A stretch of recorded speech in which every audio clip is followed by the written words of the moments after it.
Para ibu dan bapak, para suster, bruder, frater, rekan-rekan imam, kaum muda, remaja, dan anak-anak yang terkasih dalam Kristus. Pada tanggal 29 September 2024 ini, kita merayakan Hari Migran dan Pengungsi Sedunia yang ke-110 dengan tema Tuhan berjalan bersama umat-Nya. Gereja merayakannya sejak tahun 2014. Kita diajak untuk mengarahkan doa dan perhatian kita kepada saudari-saudara kita para migran dan pengungsi dalam perjalanan mereka yang selalu penuh tantangan. Tema ini mengingatkan kita akan panggilan seluruh warga gereja, menemani setiap langkah pengembaraan saudari-saudara kita ini dan menyampaikan pesan bahwa Tuhan selalu hadir, menemani dan membimbing mereka. Kita melihat perjalanan para migran dan pengungsi zaman ini bagaikan perjalanan umat Allah menuju tanah terjanji. Seperti umat Allah pada zaman Musa, para migran dan pengungsi ini melarikan diri dari berbagai macam penindasan, kekerasan, pelecehan, ketidakamanan, diskriminasi, dan kurangnya kesempatan untuk berkembang sebagai manusia yang bermartabat. Pengalaman kehausan, kelaparan, kelelahan, penyakit, dan penolakan membuat mereka dapat merasa putus asa dan kehilangan iman.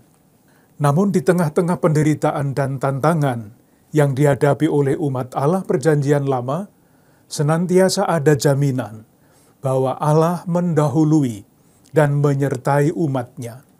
Kehadiran dan bimbingan Allah di tengah-tengah umat yang sedang mengembara itu nyata. Tuhan Allahmu, Dialah yang berjalan menyertai engkau.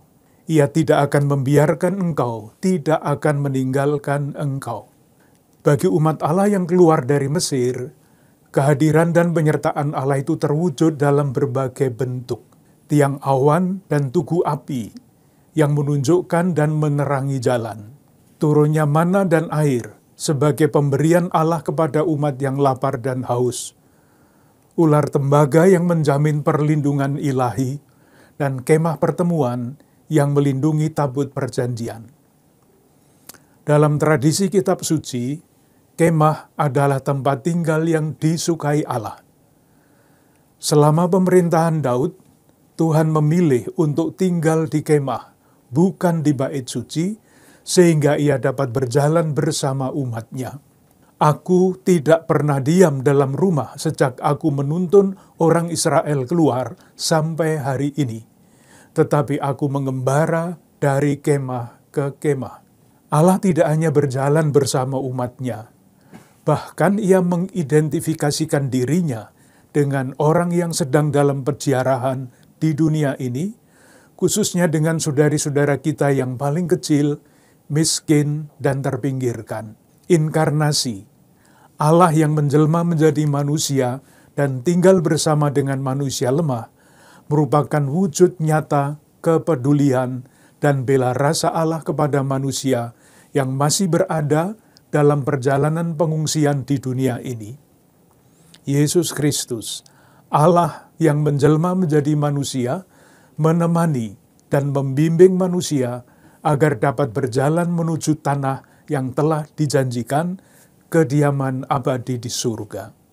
Sementara itu, Rasul Yakobus melalui suratnya yang dibacakan pada hari ini mengingatkan kita untuk mencari kekayaan yang tidak bisa membusuk, pakaian yang tidak dapat dimakan ngengat, emas dan perak yang tidak bisa berkarat, kesediaan untuk berbela rasa, berbuat baik dan berbuat adil kepada sesama, terlebih kepada saudari-saudara kita yang dilupakan, adalah kekayaan yang tak ternilai harganya. Sementara menurut Injil hari ini, Tuhan Yesus mengingatkan kita semua untuk tidak mengucilkan siapapun yang berbuat baik bagi sesama.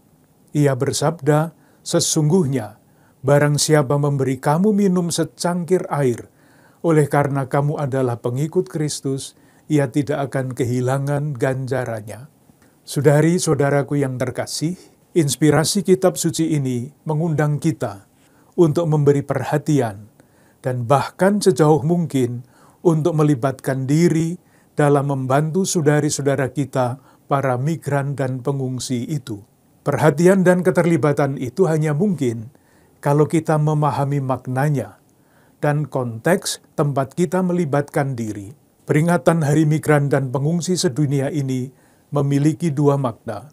Pertama, peringatan ini menyadarkan kita tentang perjalanan hidup kita sendiri yang seringkali terasa sebagai orang asing dalam berbagai macam bentuk, baik secara fisik, mental, maupun spiritual. Dalam situasi seperti itu, kita sangat membutuhkan kebaikan dan belas kasih Allah sendiri dalam wujud belas kasih dari sesama. Yang kedua, peringatan ini juga adalah seruan untuk bertindak. Saudari-saudara kita migran dan pengungsi yang tinggal sementara di sekitar kita ini memerlukan dukungan nyata. Seperti Tuhan yang tidak meninggalkan umatnya di padang gurun, kita juga dipanggil untuk tidak meninggalkan saudari-saudara kita yang berada dalam situasi yang sulit dan penuh tantangan. Dengan kata lain, kita diundang untuk merenungkan bagaimana kasih Allah yang tak terhingga juga mengalir melalui tindakan kebaikan dan bela rasa yang kita tunjukkan kepada saudari-saudara kita, para migran dan pengungsi.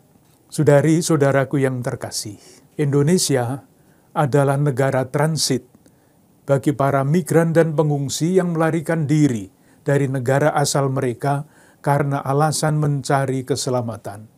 Menurut data Komisioner Tinggi Perserikatan Bangsa-Bangsa untuk Pengungsi, jumlah pengungsi luar negeri yang ada di Indonesia per akhir 2023 sebesar 12.295 orang.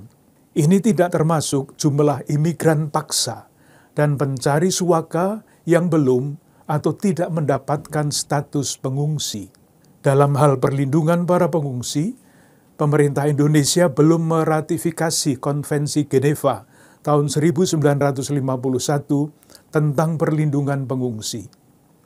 Maka para pengungsi dan imigran yang ada di Indonesia tidak mendapatkan akses hak-hak atas kebutuhan hidup dasar, pendidikan, pekerjaan, dan pelayanan sosial dari pemerintah.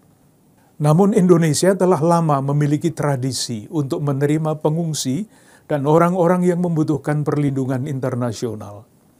Individu, komunitas, maupun lembaga-lembaga sosial kemanusiaan sangat diharapkan untuk membantu kebutuhan dasar mereka selama tinggal sementara di Indonesia. Saudari-saudara pengungsi dan imigran itu tinggal di sekitar kita. Tidak sedikit dari mereka yang menjadi korban penyelundupan dan perdagangan manusia. Sama seperti saudara-saudari kita, warga negara Indonesia yang menjadi korban perdagangan manusia, mereka termasuk kelompok rentan yang perlu mendapat perhatian dan aksi bela rasa kita. Selama tinggal sementara di Indonesia, saudari-saudara kita itu sepenuhnya menggantungkan diri pada bantuan-bantuan dari pribadi-pribadi, komunitas, maupun lembaga-lembaga sosial yang bermurah hati.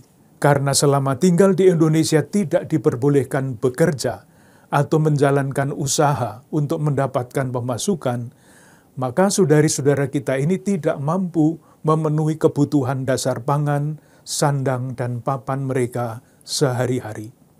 Saudari-saudara kita para migran dan pengungsi ini juga sering mendapatkan stigma negatif dari masyarakat yang takut akan kehadiran mereka. Takut kalau mereka terafiliasi jaringan teroris atau menyebarkan paham-paham radikal. Takut kalau mereka akan menetap di negeri kita, dan stigma-stigma negatif lainnya. Kita mungkin mengabaikan bahwa saudari-saudara kita ini dapat juga memberi kontribusi positif bagi kehidupan kita melalui nilai-nilai kehidupan yang mereka tawarkan. Ketabahan, perjuangan yang tidak kenal lelah, pencarian harapan, dan upaya memperjuangkan kemanusiaan. Saudari-saudaraku yang terkasih, kita tidak jarang mendengar ada orang yang mempertanyakan, mengapa kita perlu membantu orang asing, sementara saudari-saudara kita sendiri banyak yang memerlukan bantuan. Ungkapan seperti ini bukan hanya tidak manusiawi, tetapi juga tidak kristiani.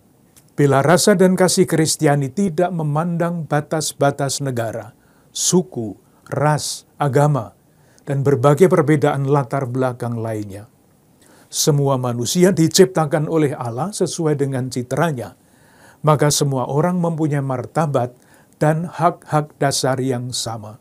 Dalam kesempatan ini, saya ingin mengajak umat untuk berbela rasa dan peduli dengan saudari-saudara kita, para imigran dan pengungsi yang tinggal di sekitar kita.